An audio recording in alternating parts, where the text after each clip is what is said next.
right now I'm going to show you how to do a basic nature journaling technique called a collection. There are a bunch of different flowering plants in this area, and a lot of them are in the same family. So a collection is when you, in your nature journal, draw and take notes about several different things, at least I would say like three to 10 things, maybe even more, that are all related. It could be like a collection of plants, it could be a collection of birds, or anything like that. And I'm going to show you a couple ways of doing that. First, I'm going to start off by putting down my metadata. So metadata is basically just a heading that you put that gives your location, the time, and some basic information about the weather. You can get more in depth into this if you want. Now that I have my metadata, I have a couple options. For my collection, I could go really quickly, and for that, I might want to, ooh, look at that cool bug that just landed there. Dang, okay, so this is a good example of, I'm supposed to be doing a collection about flowering plants, and this interesting bug just landed on my paper. I could be distracted by this, and usually it is good to nature journal cool things like this when they happen. You might create a little marginalia area here to put such things in. For example, every time a bird flies by, I could write it in here, but that's not, whoa, did you see that? Whoa, it just shed its wings. That is, I've never seen that before. Okay, so I could get distracted and just totally switch to nature journaling about that, but as you can see, that bug is already gone. I think it fell down my pants, and but I'm gonna just at least put a little information about it here in the marginalia, and then as I see other stuff, I could put that there, but that's not what I'm here for. So one way to do this collection would be to make it really simple, and I could even just create like a grid here and go around. So I'm gonna do a little bit of composing of my page to make up for that. And I'll probably put a title here, so I'm gonna leave space for a title up here. I might just write collection, but I can do that later when I'm not in the field, but I'm creating space for it. And then what I'm gonna do to keep this simple, maybe I'll have a subheading there, and then I will put my categories, or sort of like these, maybe I can use like half of the page, close to half of the page here, for sort of like just a quick collection. And I don't know exactly how many flowers I'm gonna have, but I'm gonna space them out into this box. So I'm gonna start with my first quick sketch of this flower right here, and this is for a quick collection. This is something that some people do really well with birds, and I admire the people that can do that. So I'm just going to try to capture the basic information, and I can add color afterwards. So this flower is obviously in the Asteraceae and has that compound flower here with yellow petals. So I'm just going to try to capture that, and maybe I'll even put one of the ones that isn't fully open yet, so getting the flowers at 2 stages of maturity. And that could be all the information that I put right there. That would be enough for the collection. I could also put some information in words, which one thing, and this isn't cheating, is to use signage. So if you're in a park or something like that that has good signage, definitely use those. And right here, there's a sign that has the species name of this plant. It's the San Diego sunflower, and the Latin name is Bahiopsis laciniata. So I'm just gonna write San Diego sunflower, and I'm using gray for all of my text and black for my drawing. So switch to my gray here, and San Diego sunflower.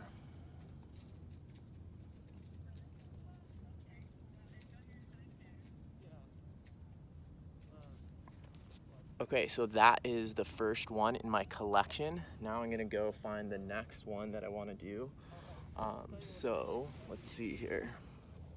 The next one I'll do is, how about this, this plant right here. The flowers are not as showy, but still a cool native plant.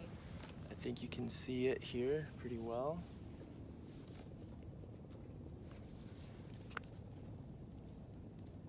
So this one has very different flowers. I can't actually be sure what's going on or what I'm seeing, but I'm just gonna try to draw what I see. And I think I can get a little bit more of the foliage. Oh, actually I should add foliage. That's something I didn't put on that first one, but would probably be worth putting there. It's sort of like a crinkly, I think laciniata has to do with the margins, kind of like lacinato kale has wavy margins. Okay, so let's see, where can I draw, get a good angle on this one?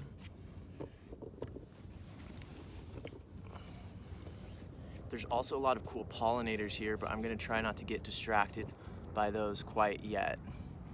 I'm not doing a pollinator collection. So when you're doing a collection, you have to stay kind of focused. All right, so I'm noticing these have, I don't know if it's the dried out steed head. Oh, I see one that has more fluffy stuff.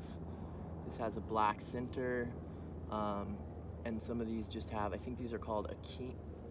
No, it's not an akene. I'm forgetting of the name in this family when they have these dandelion-like seed heads. I could put some words in here to describe it as well if I wanted to. Get a little bit of the foliage. So you can see these are really basic drawings, and doing a simple collection of this sort is very accessible. Anyone can do this nature journaling technique. It's very easy, very accessible. It doesn't even have to be that great of a drawing. Okay, now I'm gonna write the name for this one. I don't see the sign, but this is a coyote brush of some sort. So I'm just gonna write coyote brush. It's nice when you're at a spot that has signs for you. Otherwise you could look these up and identify them. But even if you don't know the names of the plants, for nature journaling, we're not that worried about that. So I'm just gonna write Baccharis, which is the genus of coyote brush, and then I'll just put a question mark because I'm not totally sure. I would say I'm like 99% sure. Okay, so that's two in the collection. I could do sort of like dividing lines between them, but I'll think about that afterwards. It looks like I'm gonna be able to fit like 6 flowers in here. Oh, this one's really cool, and it has pollinators coming to it right now. So it looks like a totally dried out stick, but this plant right here has flowers on it. Oh, did you see those bees?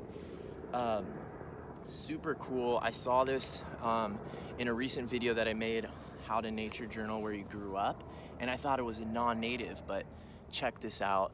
It's super cool. So this plant looks like a bunch of dried up sticks, but as you can tell, these bees know otherwise. And there's these really cool pale flowers there. Do you see that? The camera's not really focusing on it well, but look at that. How cool is that? It looks like it's in the chicory tribe of the Asteraceae. So I'm gonna draw this, and this will be the 3rd plant in my collection. So you can see that the inflorescence has this kind of overall shape, and you might mistake that for a single flower when you're drawing it. So it's really important to think about botany to some degree when you're nature journaling or doing a collection like this, because if you see now right there in front of my finger, there's a single flower, and being able to identify that as a single flower while you're drawing it and not assume that this whole thing right here is one flower is really important. Okay, so I've got this one. Now I'm gonna capture it real quick. This will be the last one, and if I wanted to, I could color these, but some people don't feel comfortable using watercolor in the field yet. Some people don't have watercolor yet, so that's why I'm teaching this the most basic way possible.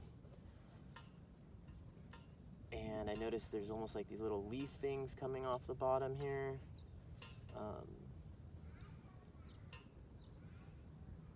And here's another individual flower. If you wanted to, you could get really in depth with these collections and use like a bigger space and go into more detail, but I'm not gonna do that now. Let me see, are these leaves kind of glandular, kind of fuzzy leaves? So I'm gonna write down some notes about it. And I know what genus this is in. This is a Castanea. Some of these are called like Indian paintbrush or paintbrushes or things like that. There's several names for them. So I'm gonna write that down, Castanea. is the genus. I'm almost positive. I think there's like an owl something that's similar to this, but that's not a Castellacea. I'm not sure, but anyways, okay, Castellacea. I'll put a question mark next to it just because I'm not 100% positive. And then I'm gonna write fuzzy leaves, and maybe I'll write neon orange. So that's basically it. Look how easy that was. That took me about 15 or 20 minutes. I did a collection. I could put in my title up here that I have in that box. I have metadata. I know about my location. I have a little bit of marginalia with that cool insect encounter that I saw and didn't totally ignore, but included here on the side. Sometimes these things are connected. Insects and plants can be connected. So finding that balance between not getting distracted from what your collection is supposed to be about, but still being open enough to nature journal some of the other cool things that are happening is really important. So try finding that balance. And that is how you make a nature journal collection. If you want to see more beginner nature journaling videos, check out this playlist here. And if you want to get nature journaling videos and interviews and adventures every single week, subscribe to the channel. Bye.